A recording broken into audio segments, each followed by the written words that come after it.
नमस्कार दोस्तों, स्वागत है आपका आपके अपने चैनल पर। और अखिलेश यादव जी, क्या 2022 में जो यूपी में इलेक्शन हो रहे हैं, क्या उसमें सीएम के पद के उम्मीदवार या दावेदार तो हैं ही, क्या वो वापसी करेगी उनकी पार्टी? आइए जानते हैं। सिर्फ अखिलेश जी की पर्सपेक्टिव से हम इस चीज़ को देखेंगे कि क्या अखिलेश जी 2022 में चीज़ों को अपने पक्ष में कर पाते हैं या नहीं कर पाते। वीडियो को अंत तक देखिएगा, साथ साथ चैनल को सब्सक्राइब करके बेल आइकन को ज़रूर दबाइएगा और कौन से नेता के बारे में आप जानना चाहते हैं ज़रूर बताइएगा मुझे इस वीडियो के कमेंट बॉक्स में। तो जो डेट ऑफ बर्थ इंटरनेट पर मौजूद है वो है 1/7/1973। मूलांक बनता है 1, लाइफ पाथ नंबर बनता है यानी भाग्य अंक बनता है 1, और ईयर नंबर जो पर्सनल ईयर नंबर है जो 1/7/2021 से लेके 1/7/2022 के बीच में चल रहा है वो आता है यहाँ पर 4, और नाम का जो अंक आता है वो यहाँ पर 2 आता है। तो चलिए भरना स्टार्ट करते हैं। पहले 1 लिखते हैं, फिर यहाँ पर 7 लिखते हैं, फिर हमारे पास 1 आ जाता है, और फिर हमारे पास 9 आता है, और फिर हमारे पास यहाँ पर 3 आता है, फिर हमारे पास यहाँ पर 7 आ जाता है।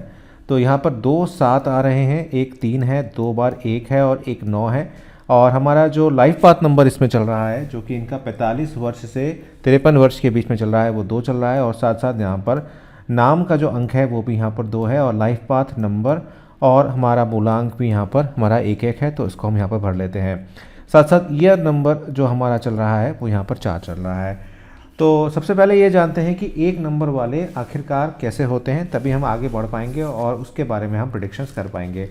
देखिए, 1 नंबर वाले बहुत प्रोएक्टिव किस्म के लोग होते हैं और काफ़ी हद तक इनके अंदर नेतृत्व करने की जो क्षमता होती है वो बहुत प्रबल होती है। विद्यार्थी जीवन में ही ये काफ़ी हद तक नेतृत्व करने वाले होते हैं, परिवार में रिस्पॉन्सिबिलिटी उठाने वाले होते हैं, और दूसरों के दुखों को अपना दुख भी समझते हैं, और काफ़ी हद तक सहनशील व्यक्ति ये देखे जाते हैं। इनका जो परिचय क्षेत्र होता है वो काफ़ी बड़ा होता है, और चाहे जानने वाले लोग हों चाहे अनजान लोग हों उनको ये अपना बना लेते हैं। साथ साथ इनके अंदर एक गुण देखा जाता है कि ये काफ़ी हद तक फ्रेंडली किस्म के होते हैं, और बहुत साधारण से दिखने वाले ये लोग असाधारण काम करने में विशेषता रखते हैं। इनकी जो मानसिक और शारीरिक संरचना होती है वो बहुत मजबूत होती है, और अपने कार्य को खुद करना, अपने तरीक़ों से करना इनको बखूबी आता है। ऐसे व्यक्ति जीवन में सही रूप से देखा जाए तो विश्वास पात्र होते हैं, लेकिन इनके साथ कई बार दगा देखा जाता है, और दगा करने वाले लोग जो होते हैं वो इनके अपने ही लोग होते हैं। साथ साथ इनके सामने लक्ष्य जो होते हैं वो बिल्कुल स्पष्ट होते हैं, और अपने लक्ष्य को अपने तरीके से किस तरह से चलाना है उसके लिए ये तत्पर रहते हैं। तो 1 नंबर की ये क्वालिटी हो गई, क्योंकि इनके दोनों ही 1 नंबर हैं, तो हम कह सकते हैं कि वही भाग्यांक में भी लगभग इनको यही चीज़ देखने को यहाँ पर मिलेगी। अब 7 इनके पास आ रहा है, तो स्पिरिचुअल हैं ये, और लर्निंग फ्रॉम द एक्सपीरियंस है, अपनी गलतियों से सीखते हुए आगे बढ़ते हैं, क्योंकि 7 यहाँ पर हमें देखने को मिल रहा है। वहीं पर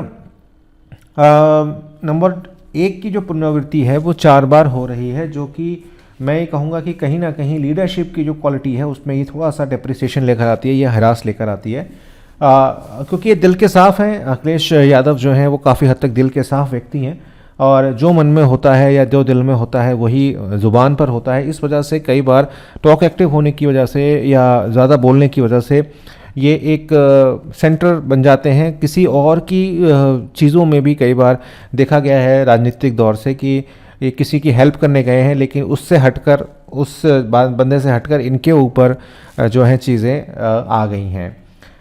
वहीं 2 यहाँ पर आपको दिखाई दे रहा है, तो 2 का मतलब यहाँ पर ये हो गया कि ये काफ़ी हद तक सेंसिटिव है, और अपने चीज़ों को काफ़ी हद तक लोग दूसरों की हेल्प करने में, भावनाओं को समझने में यहाँ पर ये काफ़ी सक्षम हैं। 3 नंबर हैं तो पढ़ाई में बहुत अच्छे रहे हैं, और चीज़ों को सकारात्मक रूप से देखना इन्हें पसंद है। 9 है तो एनर्जेटिक काफ़ी हैं और एंथुजियास्टिक भी काफ़ी हैं।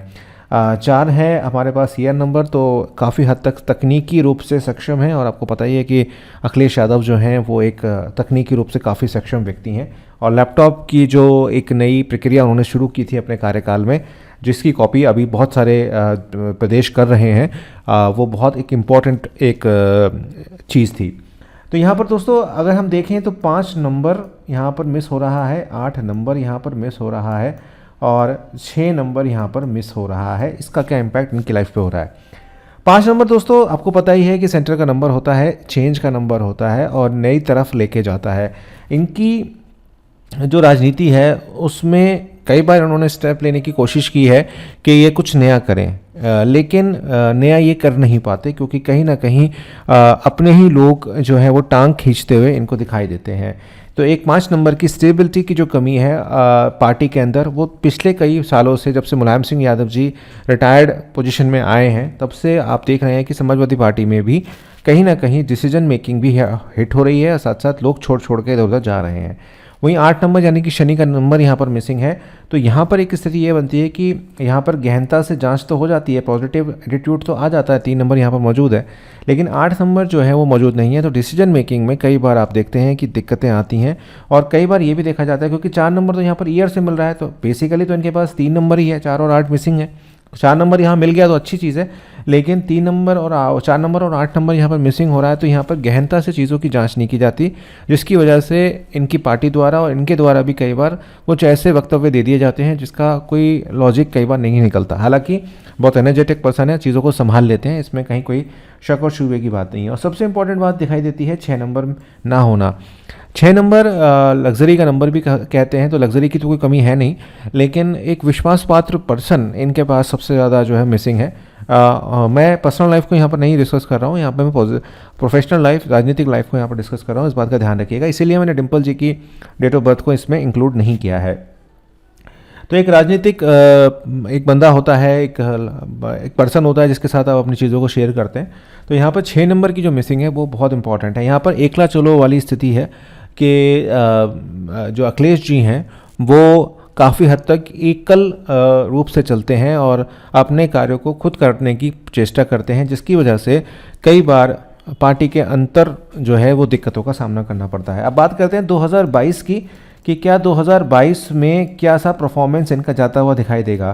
तो देखिए अभी जो कॉम्बिनेशन इनका चलेगा वो 1 और 4 का यहाँ पर चलता हुआ दिखाई देगा और मैं ये कह सकता हूँ कि 1 और 4 का कॉम्बिनेशन जो है वो ठीक ठाक इनको मैंडेट यहाँ पर देता हुआ दिखाई देगा, लेकिन मैं ये कहूँगा कि अभी बहुत ज़्यादा चांसेस दिखाई नहीं दे रहे हैं कि सीएम ये बन पाए। वहीं 1 और 6 का कॉम्बिनेशन बनेगा इनके ईयर और ईयर के साथ, ये तो पर्सनल ईयर का कॉम्बिनेशन हो गया। वहीं 1 और 6 का कॉम्बिनेशन बनेगा यानी कि सूर्य और शुक्र का कॉम्बिनेशन बनेगा और 6 नंबर वैसे भी इनके लिए कुछ खास यहाँ पर एंटी नंबर्स में आ जाता है, तो वो कुछ खास इनके लिए है भी नहीं। और वहीं पे 4 और 6 की कॉम्बिनेशन जो है वो भी इनके लिए एंटी नंबर्स में ही आता है, पर्सनल ईयर और ईयर नंबर। तो अगर हम 2022 के बारे में बात करें तो इम्प्रूवमेंट तो सपा में दिखाई देगी, सीट्स में दिखाई देगी, कैंपेन्स में आपको दिखाई देगी, लेकिन सीएम उम्मीदवार ये हैं और बढ़िया तरीके से आगे बढ़ेंगे। लेकिन ऐसा लग रहा है कि जो पार्टी का अंतर प्रॉब्लम्स हैं वो लास्ट मोमेंट्स पे आपको देखने को मिलेंगी और कहीं ना कहीं जो अपने विश्वास पात्र लोग हैं उनसे इनको कुछ ज़्यादा सपोर्ट मिलती हुई दिखाई नहीं दे रही है, जिसकी वजह से कंपटीशन या फाइट ये अच्छा देंगे, लेकिन सीएम बनने की उम्मीदें थोड़ी सी कम दिखाई मुझे दे रही हैं। ये मेरा आकलन है, आपका आकलन मुझसे अलग हो सकता है, ये मेरा अपना आकलन है। साथ साथ लेकिन इसमें एक इंटरेस्टिंग बात यह है कि जब इनकी पिनाकल चेंज होगी 53 साल के बाद और 54 साल में ये आएंगे, 9 नंबर से जब ये रूल करेंगे, तो मुझे ऐसा लगता है कि उस समय जब चुनाव होंगे, अगले चुनाव जो होंगे, इससे अगले जो चुनाव होंगे 27 के आसपास जो चुनाव होंगे, तो उसमें मुझे लगता है कि ये बहुत बड़े मैंडेट के साथ आते हुए दिखाई देंगे। साथ साथ केंद्र की राजनीति में ये एक अच्छा रोल अपनाते हुए दिखाई देंगे और अपने आप को एक वेल इस्टेब्लिश नेता के रूप में ये आगे बढ़ते हुए दिखाई देंगे। तो अगर हम देखें तो ये जो साल है 2022 कुछ खास दिखा नहीं रहा है राजनीतिक रूप से। पर्सनल रूप से ये ठीक रहेगा इनके लिए, लेकिन कुछ बीमारियां और स्वास्थ्य की समस्याएं जो है परिवार में देखने को मिलेंगी। जैसे कि आपको पता ही है कि डिम्पल जी के साथ प्रॉब्लम हुई, अभी कोरोना के साथ हुई। वहीं पिताजी की स्वास्थ्य यानी कि भी एक चिंता का विषय इनके लिए यहाँ पर जाता हुआ दिखाई देगा, जिसकी वजह से कंसंट्रेशन जो है वो चुनाव की तरफ थोड़ा कम होगा, क्योंकि इसके बाद पंजाब में भी चुनाव है। तो हम ये कह सकते हैं कि ये साल इनके लिए जो पिछला चुनाव हुआ था उससे तो बेहतर होगा, लेकिन सीएम बनने की उम्मीदें थोड़ी सी कम दिखाई दे रही हैं। आपकी क्या राय है आप बताइए कमेंट बॉक्स में। साथ साथ 9411848508 पर मुझसे बात कर सकते हैं। और अब नेक्स्ट आप कौन से लीडर का देखना चाहते हैं बताइएगा कमेंट करके। मिलता हूँ आपसे एक नई वीडियो में।